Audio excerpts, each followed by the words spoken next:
sini juga ada kata kawanan. Kawanan itu apa sih yang ada di cerita tersebut?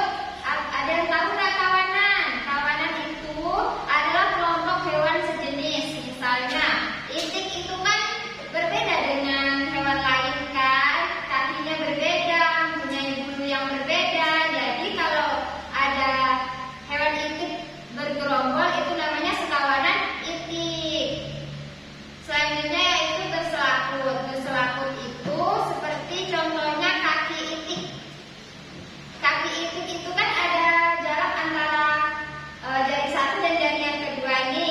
Nah, jarak itu disebut dengan selaput, yaitu mempunyai selaput di sela-sela jarinya. Oke, kita lanjut menjelaskan tanda koma. Nah, di situ di cerita fabel pasti menggunakan kata koma kan, teman-teman, anak-anak. Nah, tanda koma itu digunakan untuk dua, memerinci dan sebelum kata tetapi. Contohnya memerinci yaitu saya membeli pensil, buku, penghapus, dan penggaris. Saya membeli pensil, buku, penghapus, dan penggaris. Itu empat benda yang berbeda. Jadi fungsinya tanda koma ini untuk mengetahui bahwa tidak hanya ada satu benda saja yang dibeli, yaitu ada apa aja tadi? Pensil, buku, penghapus, dan penggaris. Ya, itu fungsinya tanda koma. Yang pertama yaitu memerinci. Yang kedua, sebelum kata tetapi.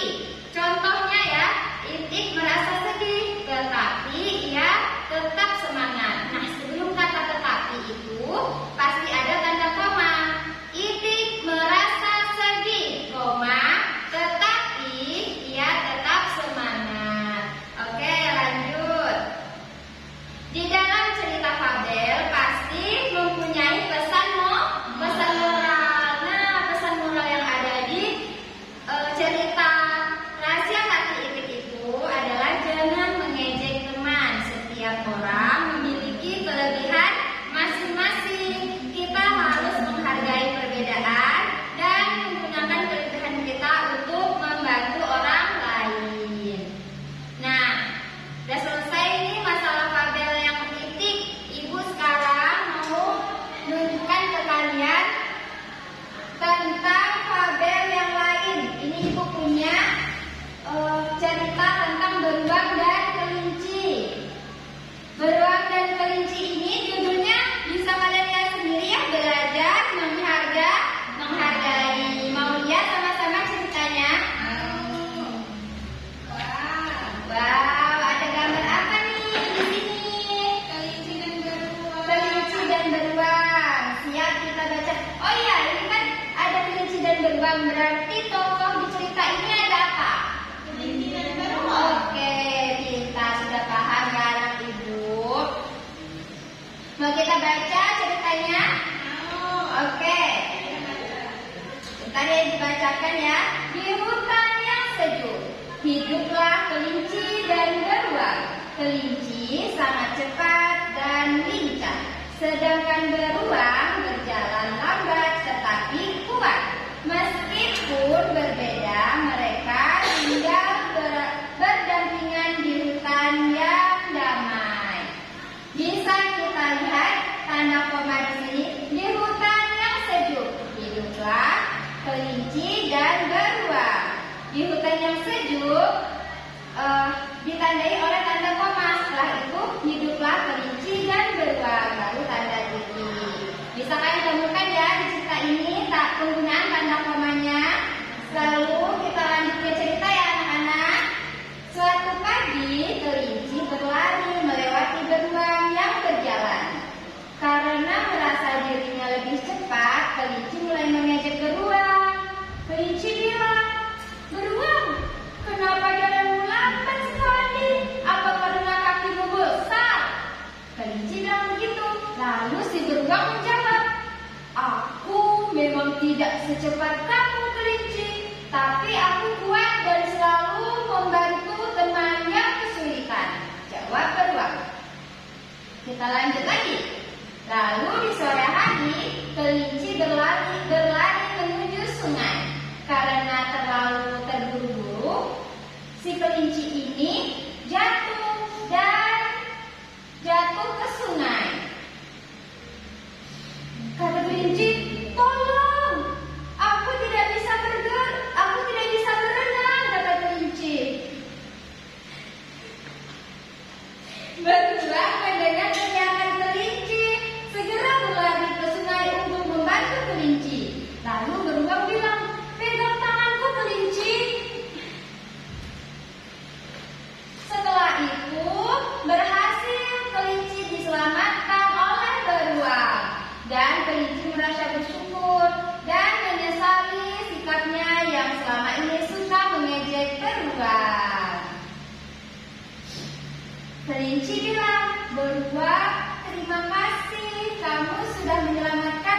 Tidak perlu minta maaf kelinci, kita memang berbeda.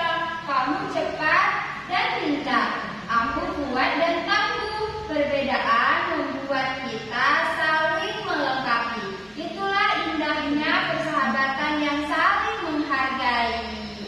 Nah, itu tadi cerita dari kelinci dan beruang. Sejak saat itu kelinci dan beruang menjadi sahabat yang saling menolong. Pesan moral dari cerita ini yaitu setiap hewan yang memiliki kelebihan yang berbeda harus menghargai perbedaan dan menggunakan kelebihannya untuk saling membantu. Ya betul. Tadi Ibu juga dapat kata baru, kosakata baru. Nih di pertama ya. Di sini dibilang di cerita ini ada kalimat meskipun berbeda mereka tinggal berdampingan di hutan yang damai.